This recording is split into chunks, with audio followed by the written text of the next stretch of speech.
Welcome, you and to another episode of the Global Latin Factor podcast, where we talk about, say it with me, Latino, everything. Thank you very much for being here, taking the time to checking out our channel and this episode. Since you're already here, do us a favor, go ahead and subscribe, hit the subscription notification, leave us a message, leave us a comment. We appreciate it very much. All the options that are out there on the interweb, you chose to click on this channel. We appreciate it. So join us on the journey, the community of the Global Latin Factor. Thank you very much. Today, we have an amazing episode because we have a fire fan performer, dancer, model, actress, director, spiritual healer, promoter, event coordinator, and inspiring motivational speaker. She was born here in Dallas, Texas. We have Emma, a.k.a. Badbone. How you doing? I'm doing great. How you doing today? I'm alive. I'm blessed. I'm here. That's awesome. It is true. We are still kicking it. Yes. Thank you very much for being here. I appreciate it. Thank you for taking the time. All right. So we're going to go ahead and continue this with a segment that I like to call Preguntas al Chile. If you have not seen the graphics of Preguntas al Chile, Preguntas al Chile. Carlos cues up the Preguntas al Chile. And go ahead and subscribe so you can see the beautiful graphics Carlos put together, so that way you can know what this is all about. ¿Estás lista? Are you ready? Are you Let's sure? go. Tacos o tortas? Tacos. Corn tortilla or flour tortilla? Corn tortilla. Yeah. Like that. Gorditas or sopes? Sopes. Sopes, yeah. Mexican coca or jarrito? Oh my God. Jarrito. Which flavor though? Mandarin. Mandarin, Sí. like that too. Agua de horchata, jamaica or tamarindo? Horchata. Horchata. Sí.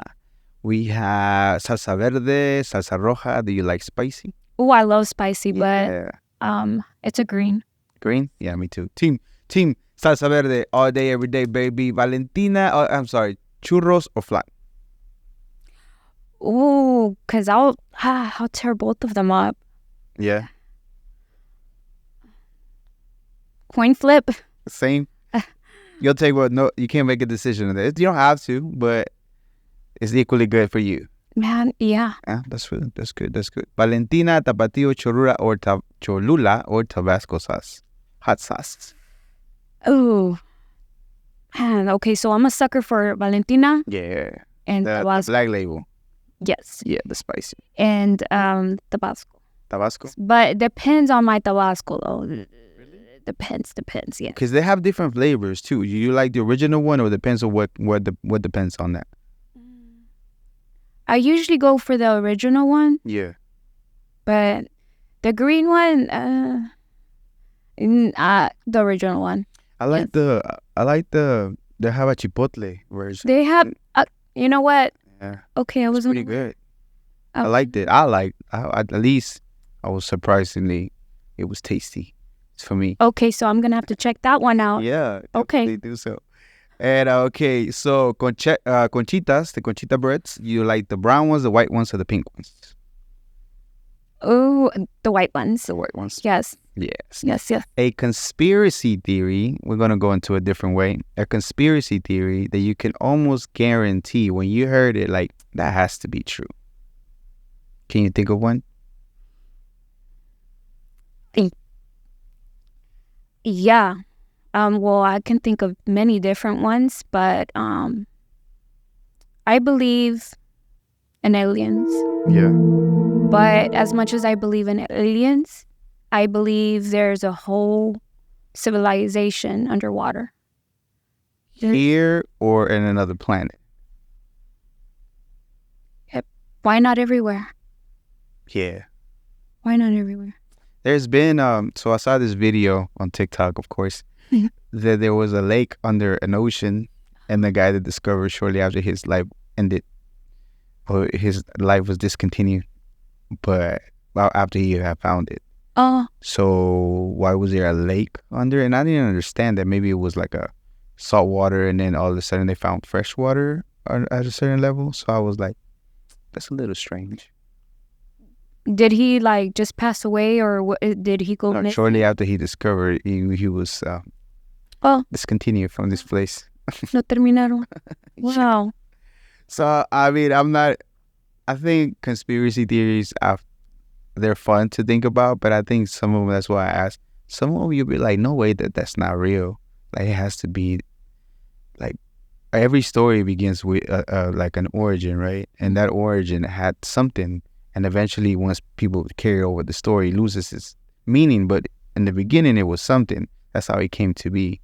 And I think some of those conspiracy theories begin with something, and then of course it gets diluted, passed on, but there's something still deep in the origin of whatever that story might be, I feel like.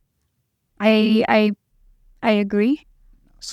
Okay, and what do you think? What's the first thing that comes to mind when you hear Latino or Latina or Latinx? What first comes to mind? History, a lot, roots, generations, traditions. Now I'm gonna be flat out honest. I'm not so knowledgeable, Yeah. but la cultura, el orgullo, now I really don't like to. Now I'm gonna be talking in both Spanish and English, okay, guys? So bear with me. English. Ándale. So good. I really don't like the whole, like, ¿cómo te puedo explicar? La separación entre las razas y todo eso, honestamente, no. Para mí no es algo, porque yo siento que todos nosotros, our lineage goes down way more than we will ever know. Yeah. And I feel like we all carry something very valuable from it. I know what you mean, though, because like labels, and then the labels itself, within the labels, it kind of separates people, and it gives you that, I'm this and you're not this, you're that. So we shouldn't be intermingling or intertwining, not to mention like generations of things that happen that carried is within you. Then of course it's more than that, Yeah, I feel like I'm not a fan of the whole separation, the labels, you're this, you're that. No, I feel like we are all one. Now, what we may have experienced because of what they told us, this is what you are, is like, okay, like, that's part of their plan. Yeah. Now, it's up to us to receive that and really hold it to our, like, okay, this is what I am, and pa. I'm like, no, like, todos nosotros somos humanos, todos nosotros somos unos, and then, my belief system, I don't have to implement it into y'all's, but, we don't know how many lives we have lived. We don't know how many other races we have been. We don't, we have it all. We are everything, and we are all one at the end of the day. So So you're talking more in the spiritual sense as far as reincarnation and living lives is something that you believe in, that you feel like it's possible, that's a thing? That, yes, and that, in my perspective, that comes with our avatar and what we happen to have been born into. Yeah. You know what I mean? Well, So, I feel like that's true because, okay, so we always forget that supposedly human beings have been here. The modern human being have been here over 200 to 300,000 years only. Within those time frames, from the beginning of whatever was the first ones and began to, have kids and carry over, how many places we've been that we have been have been Asian, have been African, have been European, have been Native, and there's been a lot. So I don't know, maybe on the sense that you're thinking about, but me, it's like it makes sense that we've been different things in different places, and that's the reason why I feel like sometimes when you run into a double ganger or whatever it's called, like somebody that looks like you, that is really close to you, or looks like almost identical to you, it makes sense, right? Because he might be your cousin, your distant relative from many years ago. or it might be a clone. That's another thing. That's another I believe in conspiracy. clones. Oh, I know there is Oh, out there. yeah. The talk about the talk about cloning back in the 90s was very like the little sheep that they cloned and that was alive and made it to where all of a sudden it went ghost. Like if you search online, there's really not a lot you can find about cloning. So you mean that we just discovered the technology of how to clone something, but all of a sudden now we don't want to use it anymore. That I don't feel like that's what happens. Oh no, lo tienen muy debajo del agua. Yeah, I feel it too. I feel that too. And so with that, so you don't really feel like for you labeling, like you don't like to be considered Latina, called Latina. What do you prefer to call you? I mean, I call myself a metahuman, but I'm just as human as you are. You know, now, obviamente si me dicen, oh, eres Latina o hispana, no lo voy a negar. Yeah. But personally, I'm human just like you are. I'm no different than you are. You know, I am breathing just like you are. I have feelings just like you are. It's just, that's my perspective. That's the way I see things. I got you. All right, so let's start this. So you were born here in Dallas, Texas. Are you first generation Mexicana? You're from Mexican roots, right? So my mother, she's half Mexican and half Spaniard, and my dad's Salvadoran. Yeah. And do you know their journey? How did they make it to Dallas or the Dallas area? Was that where they landed first? Yes, they landed here in Dallas, but they met here in Dallas. They didn't meet elsewhere. I really don't know how my mom came over here, but my dad, he told me that it was a long journey, that cuando cruzó el río, when he crossed the river? Yeah, he stumbled up, upon, he's seen some stuff. You can just say that. Yeah, like people that didn't make it, they got stuck in the path and things like that. I mean, I was illegal. I crossed illegally when I'm a citizen now, but I crossed over too. I was a kid, but I didn't realize all the stuff all the dangers and stuff like that. I didn't get to see all those things because our path was different. It was more of a handoff to this lady, and this lady crossed us over this. It was more like a bank. It was already concrete, and we crossed over on top of the inner tube, and they pulled us over. We went under a fence.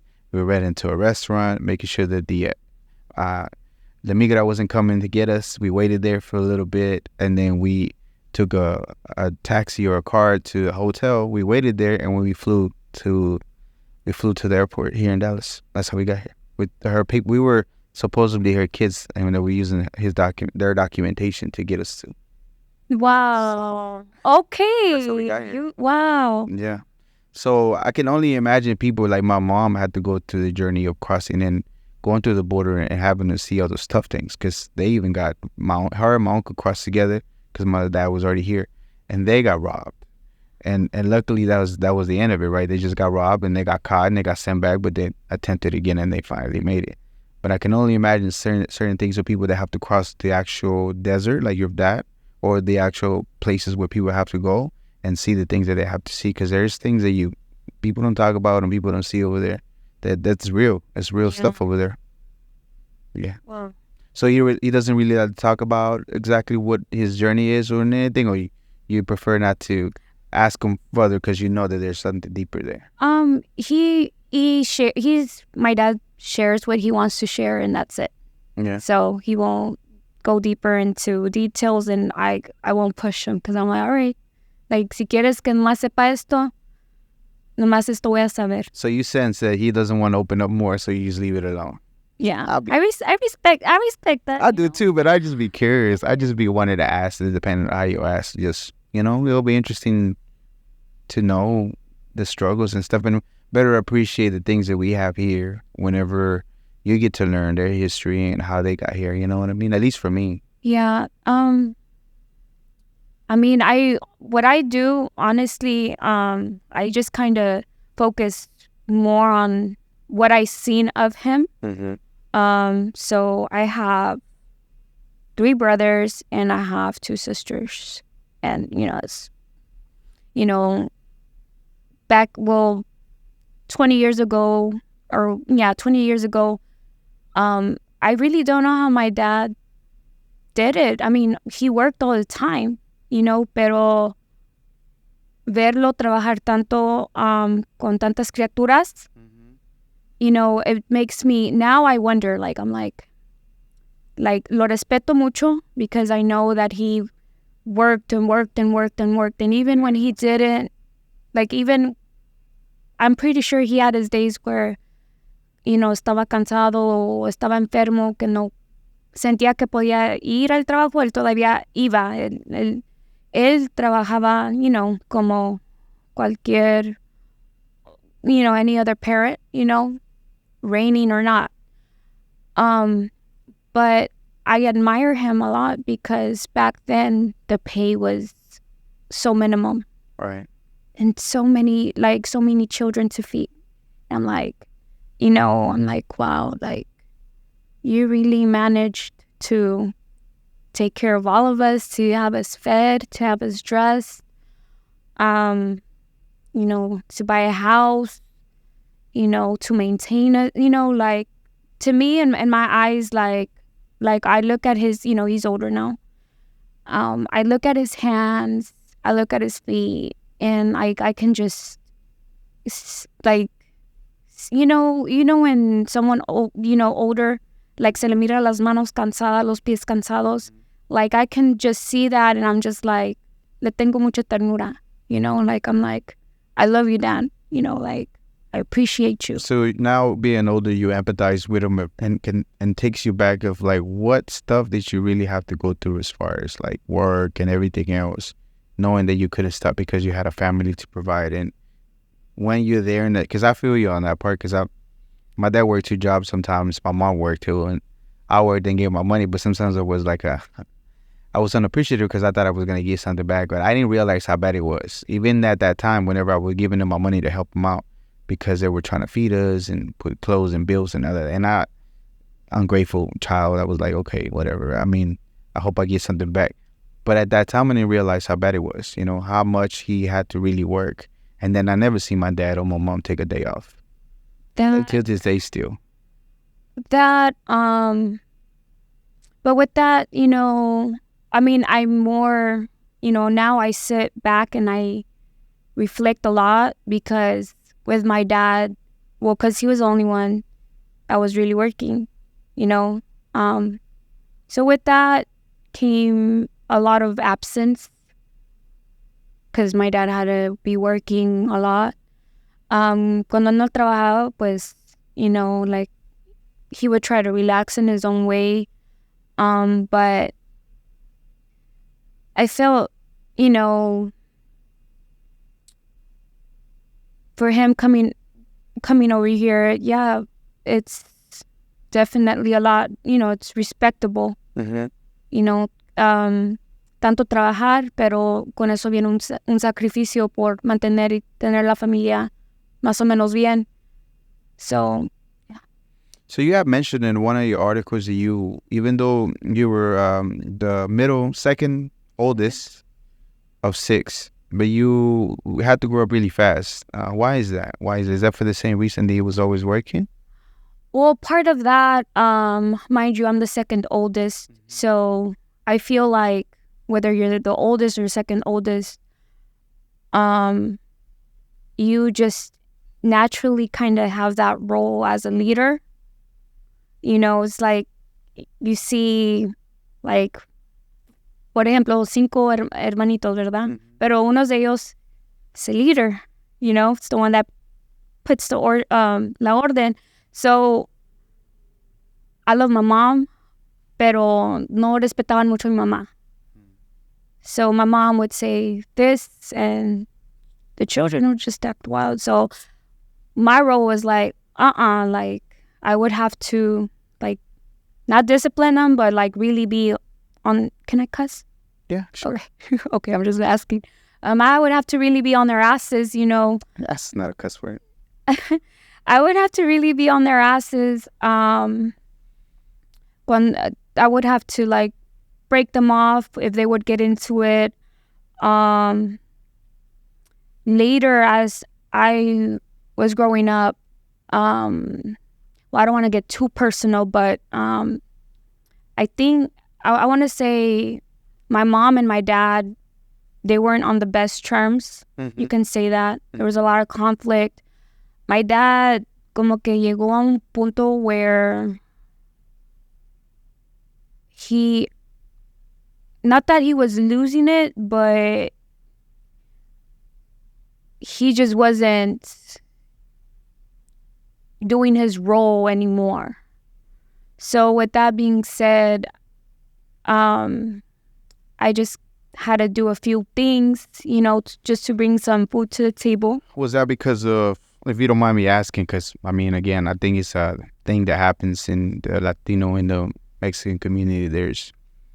We have problems with addiction, alcohols, and ism and different things like that, whether we want it or not, it takes away from us doing our responsible part and to be able to do everything that we can for our kids. And it's a disease, and sometimes you can't really, as much as you want to help them, but you still have to step up to do that part because they're fighting their own battle with that. I feel so. I am not a saint. I am not a saint, right, to begin with. But when I was 15, I came to my breaking point where I hit my rock bottom. So when I was teen, like, I'm not gonna lie, I was a drug addict. And when I was 15, I broke the news to my parents because I was like, I'm tired of this. I had encountered a few incidents that I didn't want to relive anymore. So that's what got me to like just flat out talk to my parents and be like, hey, like, necesito ayuda. Estoy haciendo esto y es por esta razón que me rebelé, So whenever like I broke, it wasn't really mi revelación de mi adicción, pero era más mi revelación de el por qué caí yo en eso, que not everybody loves the truth, right. But the truth is the truth. Well, what can you do about it? Right. And my dad didn't like that truth because it interfered with someone that he loved and someone, I guess, he didn't expect something from that individual. So with that being said, like, which me and my dad, we are in a much better terms now.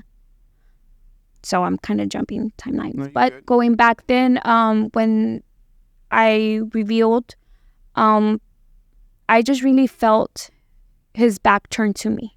So with that being said, years would pass and my dad, I felt like my truth como que le pegó duro. Is it okay if I kind of sort of ask you I think I know what it is? I mean, I don't want to put your business out there, but it's also a thing that happens within our community that happens. I mean, I know you're still dealing or dealt or continue to, but I see the reason why you would rebel for the reason. I'm thinking there might be some kind of abuse or something of a trustworthy person that was within, and he would feel betrayed, not to mention a little bit of him letting y'all down because he wasn't vigilant enough to see that. Mm-hmm. And he probably punished himself with substance abuse or somehow. I'm guessing. I don't know. That was the case. Yeah. And I mean, but to me at that time, it was really painful because I would have expected, and there we go with expectations, right? Expectations, right? But I would have expected him to, have been there for me. And I mean, I know it's tough, but some way, shape, or form, rather than him just turn his back on me. So with that being said, I went to rehab. And when I was in rehab, I was like, I snapped out of it. Era cuando me cayó el 20 que it's all a mind thing. Yeah. you're good. Like, you can stop at any time. And I did. But, you know, and I'm not going to lie, I escaped rehab twice just because I didn't want to be there. I didn't want to be with a whole bunch of, you know, these other kids. Like, It's a bad place. It's a terrible place. It really is. Energies and everything's all weird there, and people are having real issues. Even though I'm not saying you didn't, but there's other people that are hurt bad. They have some stuff. Yeah. Yeah. So,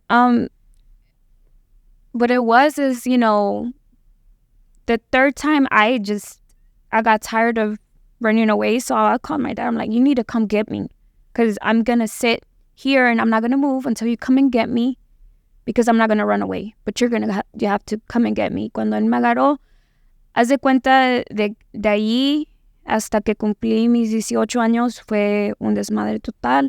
But anyways, fast forwarding, yeah, I just got to the point that my dad there was a lot of chaos with my mom, because my mom tended to hold some type of like grudge towards my dad because of everything. And then my dad and her, so it was just bad. And at that time, I had just came back to live with them, because the point of it is my mom kicked me out a little bit before I was 15. Mm-hmm. So when she did that, it was like, okay, my dad turned his back on me. My mom kicked me out. I'm like, at this point, I have no respect for you, because ¿dónde están mis padres, verdad? Okay. But fast forwarding, yeah, when I was 17, like, my dad was just not doing it anymore. So what were you living at during that time? I'm sorry, let me ask this question because I thought about it earlier. Whenever you were in rehab and you snapped out of it, what was it? Did you hear somebody? Deep thought? Were you just meditating or something and it just came to you like, hey, what are you doing? I was just, it was more like a snap of a finger, like, what am I doing here? I'm like, am I really? But I mean, sí me sirvió para que yo analizara y recapacitara. But I was like, what am I doing here? Like, do I really need to be here? I'm like, at the end of the day, it's nothing but a choice. So it's just taking a choice at a time and just choosing not to, you know. The withdrawals was horrible. So I was like, So the medicine wasn't helping whatever they were giving you, or they didn't give you any medicine at that time? no medicine. No, just like that? Wow, I can imagine. Dang. I'm glad you're here. So that time at 17, you were just living with, where were you living there? What were you staying? Just so at 15, that's when my mother kicked me out. I would stay. There's a park around there, so So you were homeless? I didn't know where to go. So I would go there in one of the tunnels, like I would sleep there, and there was a recreation center. Good thing that she kicked me out in the summer, because, you know, it was the summer lunches. I'm just saying. So cada día a las 8 de la mañana yo esperaba que abrieran las puertas, iba al baño y ahí, rapidito me bañaba. And then I would wait till like 10:30 when they would serve lunch, and then I think it was like 2 where they would serve snacks. So you did that all the way till you were 17? No. I did that till I believe school started. And then that's whenever I just kind of would go home whenever I wanted to go to school. And then, but at that point, no respect. So they would let you in still every so often to go back, even though they had technically kicked you out. But I think they had realized that my respect towards them in a certain way, like, cortó desde que ellos me hicieron eso. Yeah. Cortó. So what point do you forgive them? Because eventually you have to work that out. And even though there's a lot of hurt and you're... parents don't come with to be a parent doesn't come with a guidebook. No, it doesn't come with the guidebook. The oldest child, and then the second oldest usually out of the training people with the training manual kind of sort of how to figure out, and then the rest of the kids kind of are better off, a little bit better, Yeah. usually. But I mean, my dad, to me, more is like, okay, like being a parent doesn't come with the guidebook. My dad and I really, I've always been daddy's little girl when I was little, always.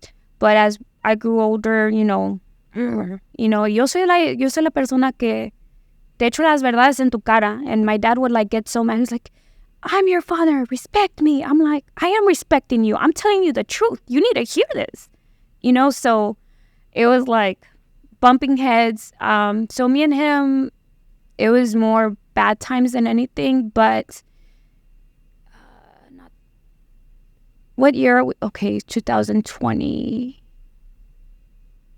What year are we in? 23. 23. Summer of 2021, my dad and I like finally reconnected well to the point that I can say we have a good father and daughter relationship. And that's all I want.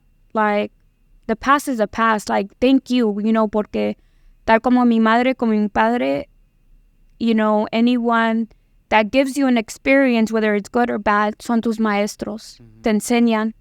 So, todo lo que yo aprendí o lo que tuve que aprender en ese entonces me sirve. Me sirve y me ha moldeado a esta persona que tengo corazón, que tengo esas experiencias, que tengo entendimiento. I can easily connect and understand and can be compassionate with those individuals that are going through it or that have been through it. You know what I mean? And that's because they serve you for whatever the reason why they still taught you those things, those experiences. Even it might have been not the best thing, but you still learned that from them. Yes. Okay, cool. So let's backtrack a little bit. So you were actually in a lot of activities earlier in your time, in your life. You were into dancing, ballet. You were into the band as well. Yeah. Did you like doing all that stuff, or did they just put you with something to do? Okay, so, and this is crazy because I don't remember when, but not too long ago, I love dancing. I just love dancing. And your purpose is always connected with you from the beginning of time. So I remember being in Head Start. Oh, really? So you're a brainiac, super smart over here. Listen, I don't... somewhat. You're brilliant. You're brilliant. But the ballet and the tapping, I don't think that's something they decided to put me into. I don't remember. Something that you liked? Oh, I loved it. I loved tapping until I slipped and fell really hard, and I was like, ahí valió. But ballet, I loved it. It wasn't till we moved and relocated that ended. So I was really broken by it because I loved it. I loved it. I remember being very free, very expressive. So I loved it for that reason. Band, that's something I decided to do. The oboe you played, right? Oboe, yes. That's something I decided to do. And it's more with my connection with music. I don't know, something about music makes me feel good. So yeah, music is awesome. Music is great, and dancing is great too. Okay, let's touch up on the modeling part. So you're known for modeling too, in lowrider scene. You've been in the covers. Actually, you have something for me. See, she brought me gifts. I'm not saying all you have to bring gifts, but so this is you. We'll touch up a little bit on the picture and more things, but she's actually in the cover of Amps magazine. Zoom in, Carlos. Look at that. This is her right there.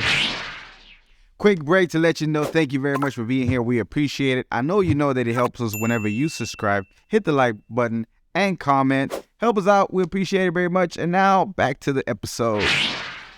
And they doing a little bit of the modeling, but also the dancing, the fan dancing, fire fan dancing. That's pretty cool. It look awesome. Gracias. I love it. You don't have to bring me gifts, but I'll have to get a pen so you can autograph for me. Ay, okay. And look, there's more. Look at that. I do have to have it signed. Mira, si me peiné, me arreglé, me Look maquillé. at that. No, you look great. Anyways, this is her. So how did the modeling come to be? I can always kind of guess maybe a little bit because there's been a little bit pattern of some girls. Was it Joe? Did Joe find you or did you find him? Or you started way separately as far as modeling? So actually, when I used to bar manage at Zona Rosa. Zona Rosa back in the days. Back in the wild days. Hey, what's so funny? We have the pink lights in the back. Ain't that funny? Oh my God, yes. So you were bar managing at a gentleman's club, and it used to be Zona Rosa in Dallas. It's not there no more. It's like some kind of poker place or something like that. Yeah. Mm-hmm. So you used to do that, and then. Actually, I didn't start with Joe. Mm-hmm. I started with Frankie Hernandez or Switch and Spider. And that's how I started. But how was the conversation for you to go and do modeling? How did that go?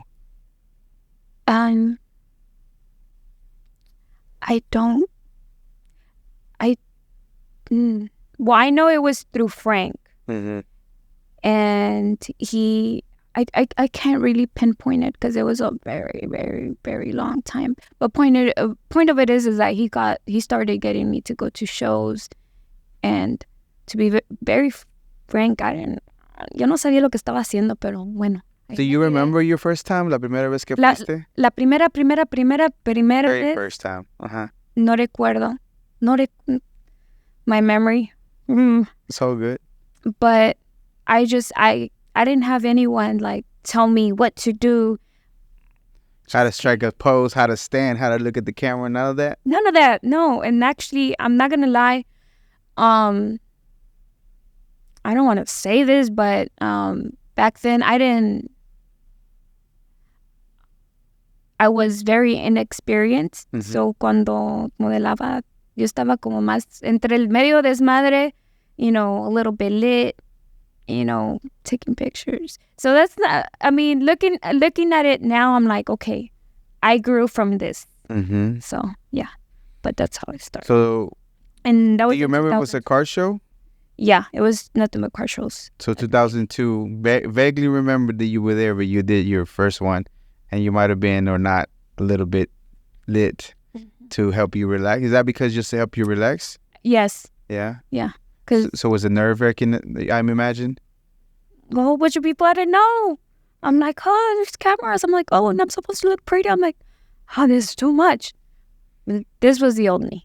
Yeah. So when did it become for you more serious as far as like taking it more serious? And because I know you travel, you've been to different places. And when did it become more serious for you that you're like, you want to make sure you get the crafting of the modeling better, and you want to know what you're doing. You want to know how to pose. You want to know how to do this. When I met Joe, I was introduced more into like, cause Joe, hey, shout out to Joe Arenas. I love you. Pero él era el que más me comenzó a entrenar, a decir, oh, like, your feet, your posture, so that the cameras, the different looks, because I used to just kind of have like this mean mugging look. He's like, no, like smile, do the different faces. I naturally talk with my eyes, so that was the easy part. But in the modeling, I was more in and out, and a lot of it. Dos veces me junté seriamente. Y cuando me había juntado, it was like I couldn't really be in the scene because. So you were in 2 times you were in relationships and you had to bounce out of doing the modeling because you couldn't be doing that. I felt. Did you miss it, or did you do it just because you were in a relationship and they were not gonna like it, or? I was more concerned with them being insecure, and it wasn't. To both times, because relationships can be on and off.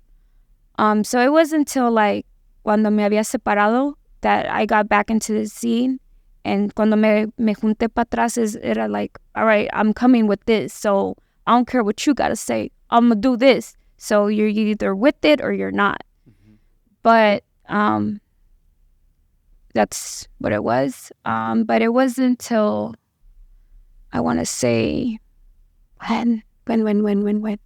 I want to say this very last time in 2021, cuando me encontré con Aldo y Mandy, and it was before the AZ show that we decided to go. But I'll be very frank, my mind was elsewhere just because life was crazy for me. And it was very random. But, after that show, things just started being more constant, and I just started just really going from there. But this time it was more, I had a more, ¿cómo te puedo explicar? More of a stability in your life, maybe, or direction towards where you wanted to do. Okay. Direction. It was more of a direction with that, definitely. So the direction now for you, as far as the modeling, which way it is, what direction is it that you would say? Modeling wise, I mean, it's there. I'm open to it, but it's not a main focus for me at the moment. I feel like it was a major stepping stone for me because it helped me. It helped me grow and be more comfortable around the scenery. Mm-hmm. So that was more like a training for me.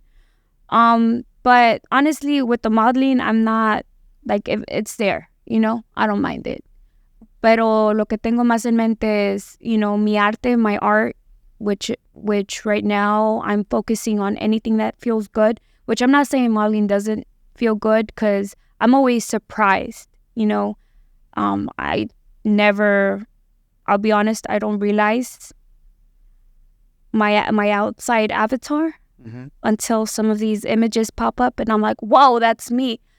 But I see some amazing pictures. They're really good. Thank you. Mm-hmm.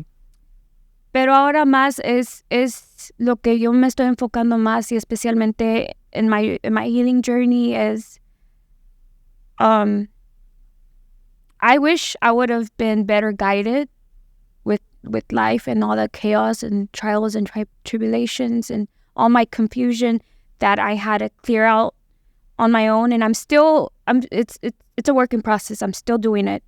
But, the fire dancing for me is very, it allows me to express myself much more than words can say for me,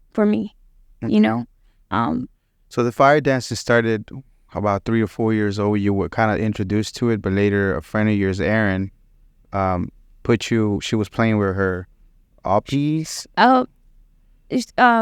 Poi. She's the one that, through her, I first witnessed this, and I was okay. Oh, this is nice. So did she let you play with the pois at that time? I never grabbed them. Never. So it's like a string. It's like, let's say, like a yo-yo. Yeah. That doesn't go up. That's lit in fire. So you have to have like special I had a fire. She's actually a metal, death metal vocalist, a metal artist, but she also does the fire with those things. So it looks crazy to me that she does that, and she's little bitty too, and it's trippy to me that she does it. So by 2018, so you were introduced to the fire. It felt very natural to you just to be with the element, and then in 2018. It's kind of sort of when you buy your own fans. Where the idea of the fans themselves come from? Well, number one, I was not gonna light up no poise with no fire, because I'm like, no, ya valió.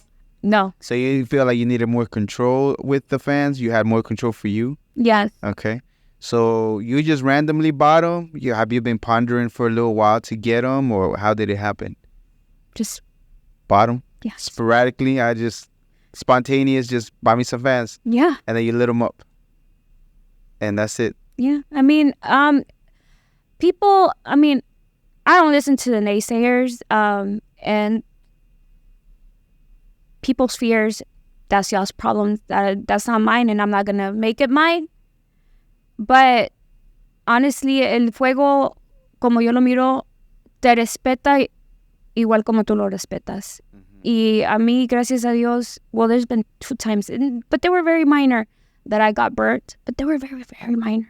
But other than that, the fire's not going to burn you. You know, you see where the fire's at. As long as there's no crazy wind, as long as, you'll be fine. But, the fire, like, it's hard to explain, but... Do you have to have certification to do that particular dancing with the fans or not? Do you? Or you don't? Yeah. Do you have it? La de allá arriba. La de allá arriba. Okay, so I get you.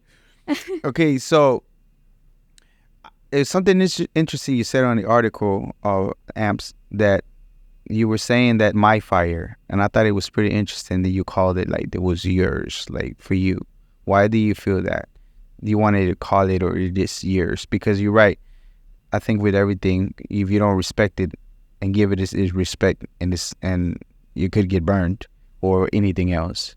So why do you want to phrase it as your fire? Because it ignites what's already in me, and I am fire, I am earth, I am water, and I am air, just like you are. But fire for me is, I am, it's my fire.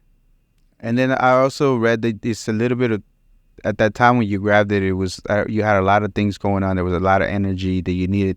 You have excess energy. You needed a way to relieve it, and you found therapy within doing that.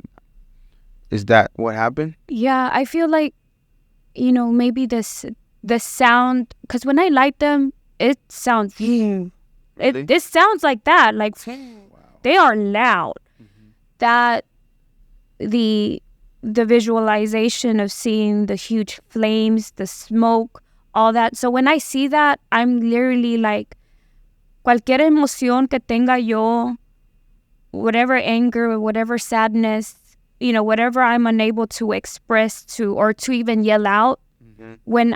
when it's me and my fire, it's like, me estás haciendo un favor, me estás ayudando. Estás conmigo, like, me estás, like, I see myself, okay, hold on, I need to word this the right way, but when I see my flames, mm-hmm. it's like I see myself. Mm. I can be as beautiful as this flame, and I can be as destructive as this flame. I can be as medicinal as this flame. This is my fire. This is me, No, you good. I get it.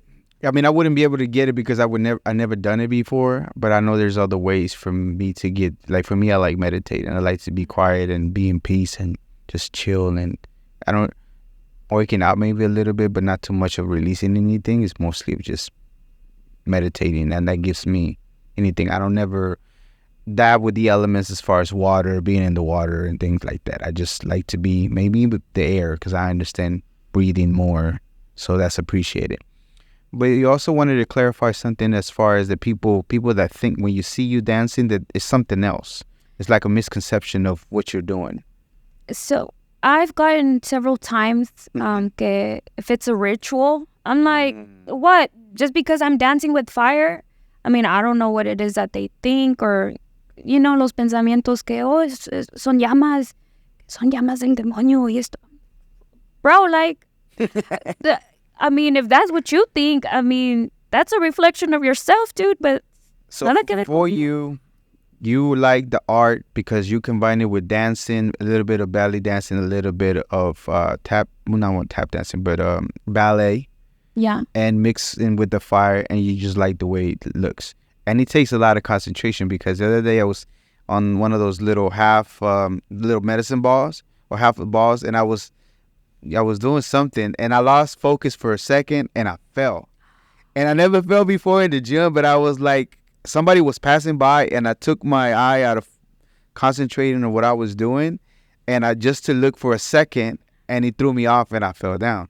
So it's the same thing with the fire. You have to be super focused. You can't even like a split second take your focus on it, because so you definitely got to be present at that moment if you haven't been. Let me tell you, for one of my fire shoots, si no estoy presente, si no estoy despierta, because my downfall is that I'm always doing like 10 things at once. So that interferes sometimes with my rest, okay? So for that shoot, I wasn't completely well rested. So I was possibly like on my third dream as I was like lighting my torches. Ouch. And where I had messed up and I didn't realize is that I didn't wipe my hands and I didn't wipe the metal part of my torches out. So, and mind you, when I first light my torches, las llamas están así, and they're hot. Yeah. And they're loud. And it's just not one. It's like a whole button, it's like 5 of them, Yeah. So You can see right here. Look, there's one of the fans, and all these are on fire. So when I lit them up, it's just, I'm like, no te limpiates las manos, no limpiates the fans, and las llamas were, and I felt like my hands were about to catch. So I was like, normally it's easy for me to handle my flames because you have to handle them. Yeah. But at that point, it was like me and the flames were like kind of clashing. So the good thing, is that I'm very specific where I perform. The good thing was that era puro concrete. So I just threw my fans, and I'm like, hold on. I'm like, Had to reset. Yeah, I'm like, okay. I'm like, I'm sorry, I wasn't going about my procedure. I'm like, okay.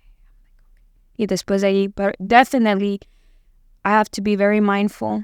Yeah. I have to be very mindful, even with whatever, like I can't put no lotions, no oils, no perfumes. Your hair? No hairspray. As long as there's not a lot of wind, I'm good, because I don't really move my hair that much. So it's fine. That's crazy. I mean, maybe it shouldn't be fine, but, hey, I mean. You had short hair before, no? I'm not. Yeah, I mean, I'm kidding. I mean, 2023, just a little weird. I'm kidding. But it's crazy that, it's crazy because I've seen some of the videos you did. Actually, you're part of Erratic ENT with Aldo and Mandy Red.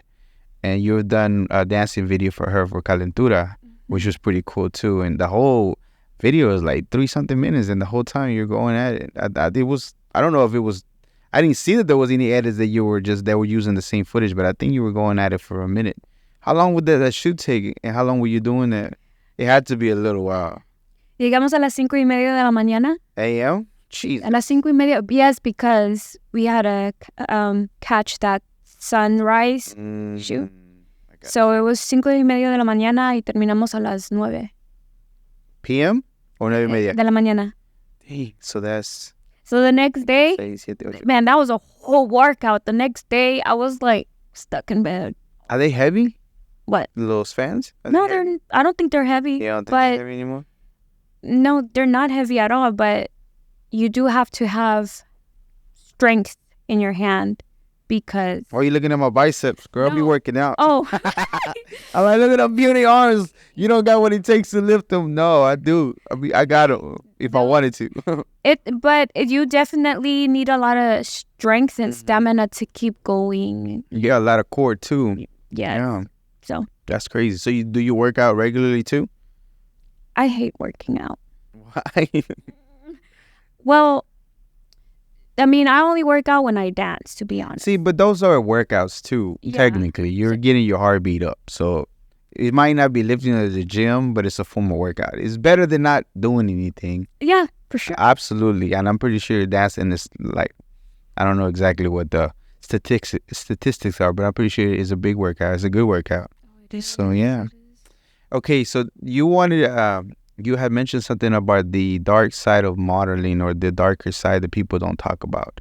What are some of the things that happen that some of you girls have to go to, some of you women have to go through as far as the modeling that is not really talked about or prefer not to be said because of whatever reason? Well, so for example, now I'm not gonna speak for everyone, but I have gotten like a few comments.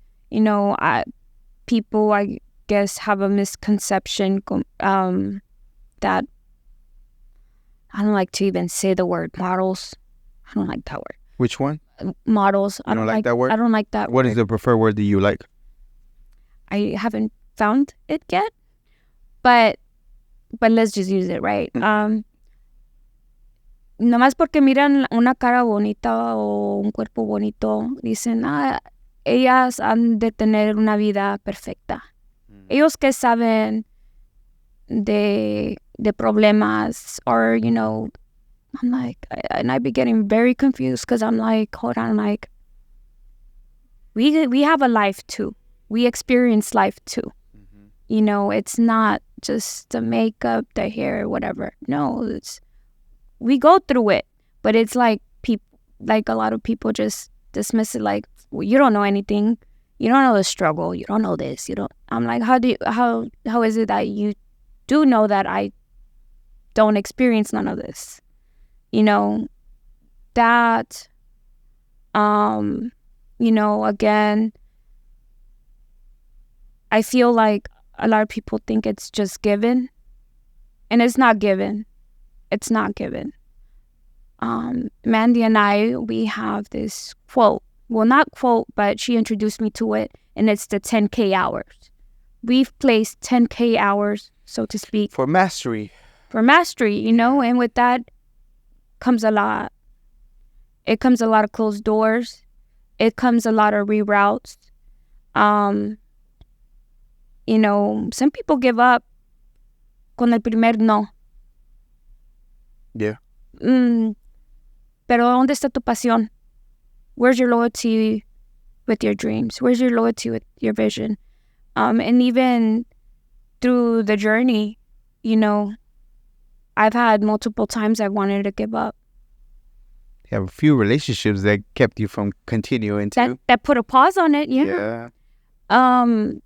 That, and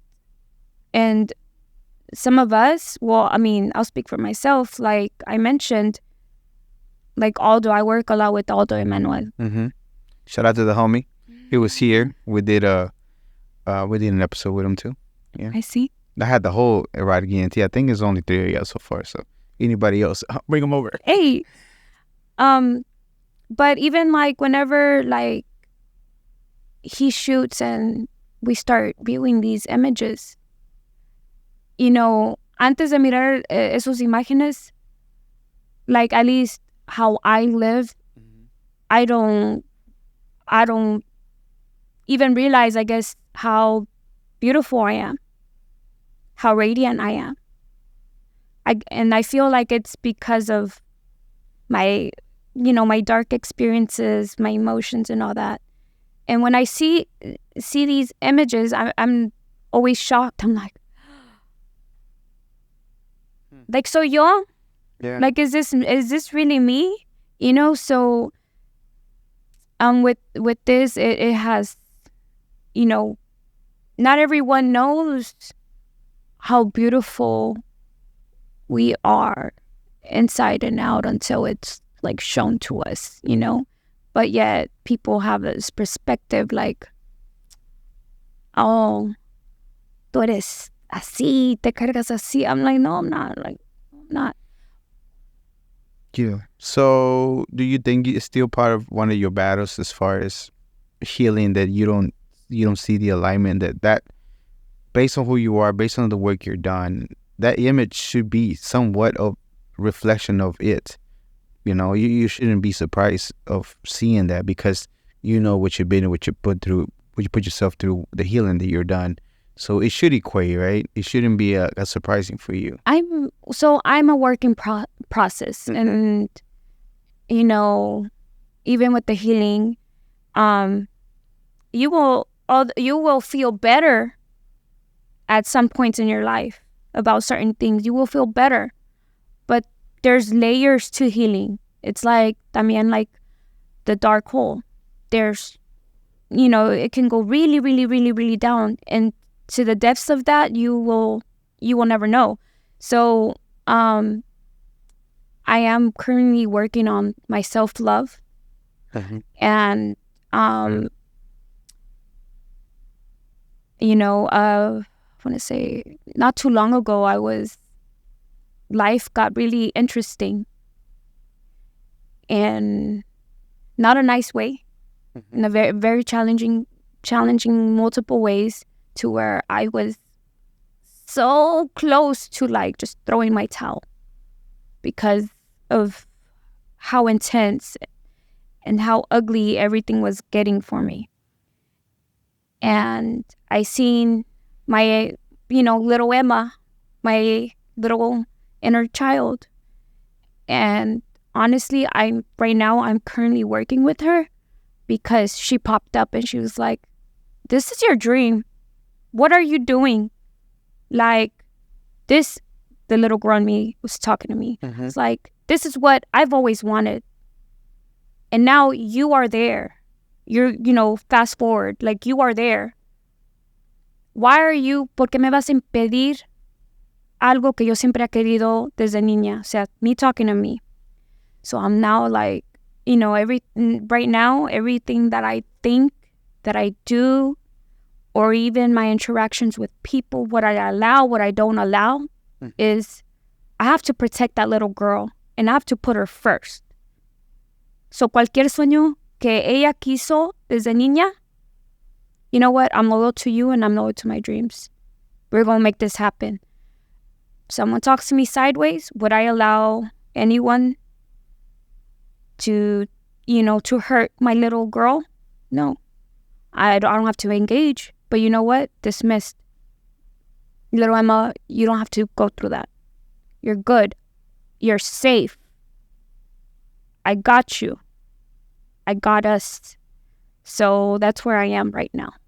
My self-love and really putting my little, inner child first. And that's the dream of the dancing and everything else that you've been doing, or what specifically is the dream, if you don't mind? Just being happy. As a little girl, I've always been very hopeful. I've always been naturally a leader, I guess. So with that being said, to make my little inner child proud of me, which would be my documentary. The Holy Grail. The Holy Grail. You're still working on that, and that's part of the things that you're going to be included in?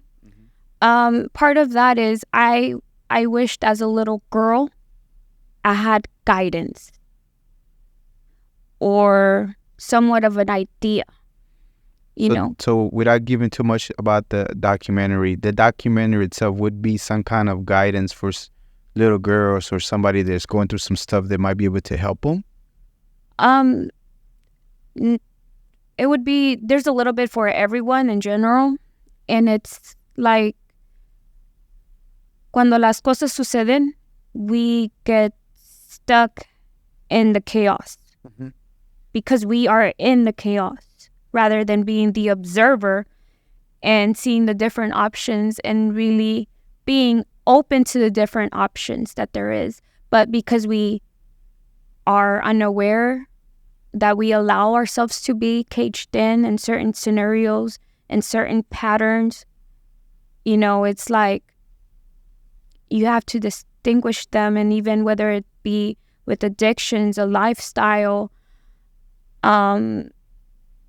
even with abusive relationships, or you being a victim to, the uncalled for things that tend to happen in life, is like, hold on and stand still. like breathe. You Yeah. know, don't hurt yourself. Don't hurt your well-being. Don't go being destructive to you or to anyone else. Don't hurt anyone because of your pain. You know, there are options, and even if you feel like there's no way out, there really is, and it's possible. You know, sometimes you gotta battle. You gotta battle to your belief systems. Sometimes you have to challenge to yourself to other things, the unknown. You know, it's always the unknown that we're a little iffy about. Scared of the unknown because we don't know. Because we're accustomed to everything that we know. Exactly, but that's how patterns continue. I like the thing that you were saying that made me reflect back on whenever you're going through chaos. Because I was in the military, so I never realized that looking like back now, it makes a lot of sense as to sometimes whenever there's chaos, I really don't, for me, I don't crumble. I don't get crazy about it. Just look at everything that's going on real slowly and don't get too caught up on it. I realized, and then I think it's just about just growing in general. That you just realize it's just the happenings within this life. There's really things like there's other people that are going through crazier stuff, Ukraine and all kinds of other stuff here. You might have little stuff that you really don't deal with. And the only reason why you're giving it too much thought is because you are fed. You're not missing a meal. Your tummy is full, and that's why you give it more of attention than anything, because you have everything provided to you.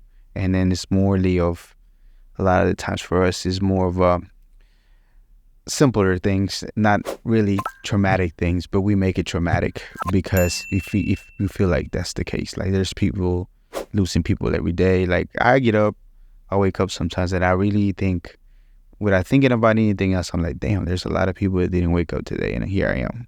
I got to open my eyes today. And that stuff, sometimes we don't really realize that. And everything else is like, it's life happenings. It's things that literally everyday people are dealing with. Nothing out of the ordinary, you're done. And then sometimes it takes me back to the things that I've done that was really hard. And I realize, look what you have done before. Like, calm down. There's nothing there. Yeah. Chill.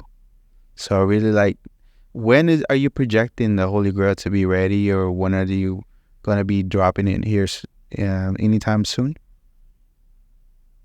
I'm hoping that towards the end of the year we're done with it. Mm-hmm.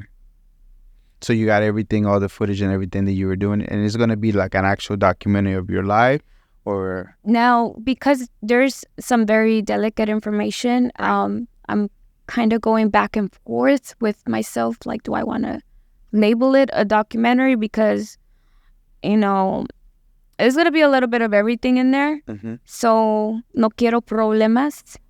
So I'm gonna, I'm gonna have Robert Parson. How you doing? Help me with that part, because I'm a little. And is that because there's footage of other people involved, or is that just because? I mean, I'm going to be using other actors, but it's just what's in there. I don't want no problems, So it might be defamation type of issues, or what is the main concern about?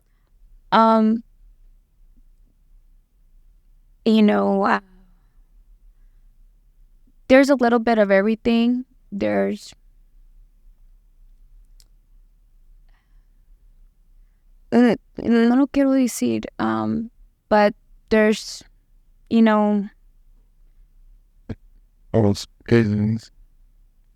there's just a little bit of everything. I think there's a lot of power in sharing. I know that you don't want to say too much, and I think you take a lot after your father as far as not wanting to share it. I think it's actually done and everything. I just feel like if people would understand the things that will be there a little bit, not everything, they would be more enticed to, maybe curious to look at it, and maybe it'll be beneficial for them. So there's definitely, sexual assaultment is there. The street life is there. Anything that regards to the street life, whether they're being involved in it or out of it. Heavy activity in that. Strip club scenes, health scenes, It was just a little bit of everything. So the documentary is more for a more mature audience, and because it's real life of the things that you have experienced, not necessarily cookie cut and very PG, and it's not for that particular audience. Yeah, it's not for... And because of it, you want to make sure that it's done correctly, rated correctly, to where you release it. There's no problems with people coming and getting you like, what are you doing with this type of footage? It's not that. It's more like I don't need any legal problems. And also, if it's in regards to street stuff, yes, then you don't want any repercussions for putting people's business out there that might get caught up or in trouble or anything like that. People's or mine's. Let's just leave it a mystery. But it's something along those lines. Okay. Yeah. That's awesome. All right, we're running short on time, are we? Where we at? Okay, we're running short on time, so I appreciate you very much. A couple more questions before I let you go. We touched up on a lot. You got a lot more, by the way, that we didn't touch up, but it's awesome. I appreciate you sharing what you have. I can't wait for the documentary. Any events you have? You actually have an event Sunday, but it's gonna be. Oh my God! It's gonna be after. We're gonna be releasing the episode after Monday. Yeah. See. So you're having a Memorial Day. Is it a car show? Is it a performance? What is it? Okay. So Mandy and the Calentura Mamis, which I'm one of them, we're going to be performing for the All-Star Awards. Something like that. I seen something about the music award, something like that. There you go. Yes. Yeah. In San Antonio. San Antonio. So you're gonna be heading to San Antonio. You're gonna be over there, and you're gonna be dancing, performing with Mandy. See. It's awesome. Okay. What other stuff you have going on coming up? Of course, the Holy Grail. Be on the lookout for you. Either gonna be a documentary or something along those lines. Yes. And as right now, with AMPS, Indiana Expo, I'm going to be out there. I believe it's sometime mid-July. You're heavy with that right now, aren't you? See. You're working a lot. Oh, right? Yes. And that's awesome. Great stuff. And anything else you have going on? Any other magazines that you've been published before? You have AMPS here. Any other one? That I've been published. That you're going to be published or coming for any other magazine? Or? Not that I'm aware of yet. Okay, that's cool. Keyword, yeah. And any shout-outs? You have any shout-outs? Yes, Erratic ENT, Mandy, Aldo Manuel, Francis Cherie, Tommy, Connie, hi Connie, Joe Arenas. This caught me by surprise. You good? There's a lot more people, but those are the ones that come to mind first. But you're not less important. I put her on the spot. Okay, so what is one lesson that you learned doing the modeling, the dancing, or everything that you do that you would tell your younger self that somebody else would take something away and then would learn something? Well, I have two things. Don't listen to the naysayers. That's a huge negative, and just stay loyal to your dreams. Stay loyal. That's it. Awesome. And another question I have, usually when I wake up, this one's a little deeper. I wake up something like that, or throughout my day, or at least I remind myself, I'm not immortal. I am mortal, and I will die one day. And that's just not to scare me or freak me out or whatever, but to realize that even though I'm living this experience, it's not going to be forever. As much as I want it, it's not. And it makes me put urgency on the things that I need to do. With that, with everything said and done with this physical part of your being, I wish you a long, prosperous life. However, after that, what do you hope people to feel or think about your life? Triunfadora. Triumphant. Yeah. Luchadora. Luchadora. Fighter. No matter what. I don't know another life than that itself. So. Yeah, that is true. Okay, so we're going to wrap it up. Thank you very much for being here. I appreciate it. I mean, I know that there's a lot more that you've gone through, and I appreciate as much as you are able to share and be okay with sharing that part. As I mentioned earlier, I think there's a lot of power of in sharing your story, because other people that might not be going through the same thing might be able to know that there's other people that are going through it and have passed that and are continuing to do whatever it is that they're doing, right? So I appreciate it very much. As far as everything that you've done, where you came from, and the struggles of not thinking that maybe one morning, one night, you might not even make it through and you still be in here and continue to do your thing is amazing to me. And the fact that, with this documentary, with everything you do, magazines and traveling, you definitely, I know that you're getting a big audience, and I hope here somebody can see your story and be able to be inspired globally. So, Emma, without a doubt, you are definitely a global Latin factor. Thank you very much for being here. Appreciate it. Por esta oportunidad. Thank you very much. This was another episode of the Global Latin Factor podcast. Remember to subscribe. And also remember, we are just like you. We are people. We are humans. We are the spice in this melting pot that it is the world. Till next time. Bye. Thank you very much for checking out another episode of the Global Latin Factor podcast. Subscribe to the channel. Thank you very much. It helps us a lot. You're already here, so give us a like, give us a subscribe, and give us a comment. We appreciate you very much. Thank you.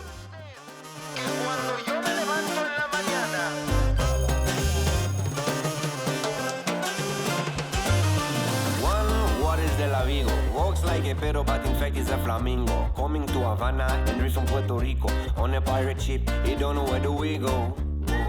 The birds of the